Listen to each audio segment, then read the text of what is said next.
فاطر السماوات والأرض أنت ولي في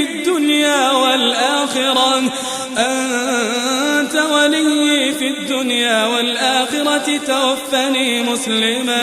توفني مسلما وألحقني بالصالحين.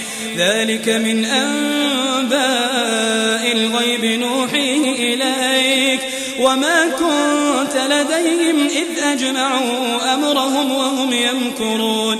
وما أكثر الناس ولو حرصت بمؤمنين وما تسألهم عليه من أجر إن هو إلا ذكر للعالمين.